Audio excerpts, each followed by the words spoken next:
साथियों नमस्कार। पहलगाम में हुई घटना के बाद पूरा देश शोक संतप्त है, लेकिन सत्ता इस वक्त क्या कर रही है?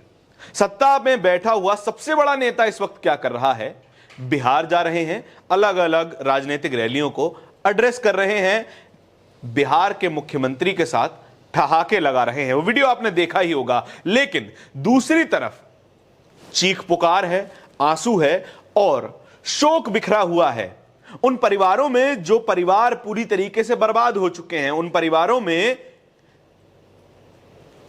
जिन परिवारों में कुछ दिन पहले ही शहनाई बजी थी, आज मातम पसरा हुआ है। लेकिन देश के सबसे बड़े नेता एक प्रेस कॉन्फ्रेंस भी नहीं कर पाए हैं। प्रेस कॉन्फ्रेंस छोड़िए, कोई बड़ा जवाब भी नहीं दे पाए हैं। नरेंद्र मोदी को कहा जाता था कि ये घर में घुसकर मारते हैं, लेकिन वो घर में कब घुसा जाएगा इसके बारे में भी कोई जानकारी अभी तक उपलब्ध नहीं है। चलिए, जानकारी मत दीजिए, कार्रवाई कीजिए, कम से कम राजनीतिक रैलियों में जाना तो अवॉइड कर दीजिए। लेकिन दूसरी तरफ विपक्ष है। विपक्ष एक नेता को याद कर रहा है। विपक्ष इंदिरा गांधी को याद कर रहा है। याद कीजिए वो समय जब इंदिरा गांधी प्रधानमंत्री थी, देश पर एक बड़ा संकट आया था। 1971 दिसंबर 1971 में बड़ा युद्ध का संकट भारत के ऊपर मंडरा रहा था और देश की प्रधानमंत्री उस वक्त इंदिरा गांधी थी। इंदिरा गांधी ने दो टूक जवाब दिया और जवाब ऐसा दिया कि पाकिस्तान के दो टुकड़े हो गए। पाकिस्तान से वेस्ट पाकिस्तान अलग होकर बांग्लादेश एक महिला ने अपनी इच्छा शक्ति पर बना दिया, अपनी सैनिक ताकत पर बना दिया। लेकिन प्रधानमंत्री नरेंद्र मोदी शायद अभी भी बादलों का इंतजार कर रहे होंगे। प्रधानमंत्री नरेंद्र मोदी शायद अभी भी राजनीतिक इस्तेमाल पूरा हो जाने का इंतजार कर रहे होंगे। इस घटना का राजनीतिक इस्तेमाल भारतीय जनता पार्टी लगातार कर रही है और हमेशा से करती आई है। इससे पहले जब 2019 में 14 फरवरी 2019 में जब आतंकी हमला हुआ था, भारत की सेना के जवान मारे गए थे, तब नरेंद्र मोदी उन जवानों की लाशों पर वोट मांगते हुए दिखाई दिए थे। लेकिन क्या आप इंदिरा गांधी का कोई ऐसा बयान ढूंढकर दिखा सकते हैं कि उन्होंने 1971 के युद्ध के नाम पर वोट मांगे हों? शायद ढूंढे तो हमारे कमेंट सेक्शन में भी पहुंचा दीजिएगा। लेकिन ये स्वर तो विपक्ष के हैं, पक्ष के क्या स्वर हैं? भारतीय जनता पार्टी के नेता सुब्रमण्यम स्वामी लगातार अपनी ही सरकार को घेरते हुए नजर आते हैं, लगातार कड़े सवाल पूछते हुए नजर आते हैं।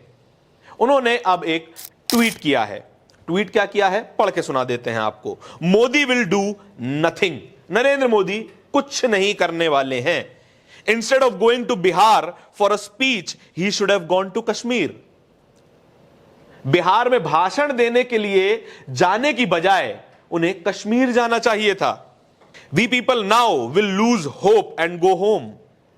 Matter over, Modi will tell, कोई आया ही नहीं, and put you to sleep. इसका मतलब क्या है?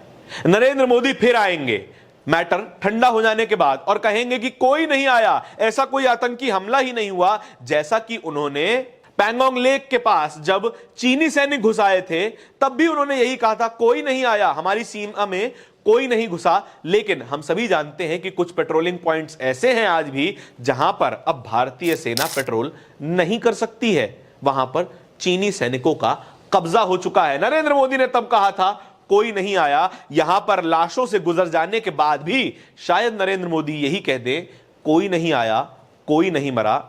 हालांकि भाषणों में वो ये कहते हैं कि हम मिट्टी में मिला देंगे।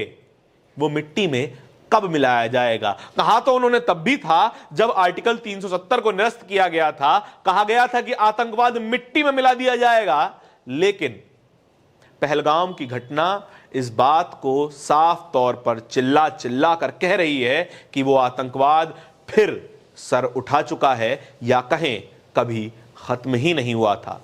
कहा तो तब भी गया था जब नोटबंदी की गई थी, पूरे देश को बैंकों की लाइनों में लगा दिया गया था कि इससे आतंकवाद निस्तनाबूद हो जाएगा। लेकिन निस्तनाबूद हो गए भारत की एस्पिरेशंस, भारत के लोगों का सरकार के प्रति विश्वास जो कि था नरेंद्र मोदी हमारी रक्षा तो कम से कम बेहतरीन तरीके से कर सकते हैं, लेकिन इस बात पर भी वो महिला के आंसू बट्टा लगा देते हैं जो नायब सिंह सैनी के सामने रोते रोते कह रही थी कि हमारे परिवार के व्यक्ति बच जाते अगर सुरक्षा बल हमें बचाने के लिए समय पर पहुंच जाते। 1.5 घंटे बाद सुरक्षा बल पहुंचे। क्या ये तमाम बातें भारत की सरकार के सामने, गृह मंत्री के सामने, रक्षा मंत्री के सामने क्या सवाल नहीं खड़े करते हैं? क्या केवल इस पूरी घटना में हिंदू मुसलमान का ही अकेला सवाल बच गया है? क्या सुरक्षा की चूक, इंटेलिजेंस की चूक और सुरक्षा बलों का जगह पर मौजूद ना होना, क्या ये एक सवाल नहीं है? क्या सरकार ने जो भी फैसले पहले लिए आतंकवाद के खिलाफ लड़ने के लिए, क्या वो आज विफल होते हुए नहीं नजर आ रहे हैं? क्या देश को आज इंदिरा गांधी की याद नहीं आ रही है? आपके इस खबर के बारे में विचार क्या है? कमेंट सेक्शन में बताइएगा जरूर। और इसी तरह की खबरें और भी देखते रहने के लिए बोलता हिंदुस्तान को सब्सक्राइब जरूर कर लीजिएगा। बहुत बहुत धन्यवाद।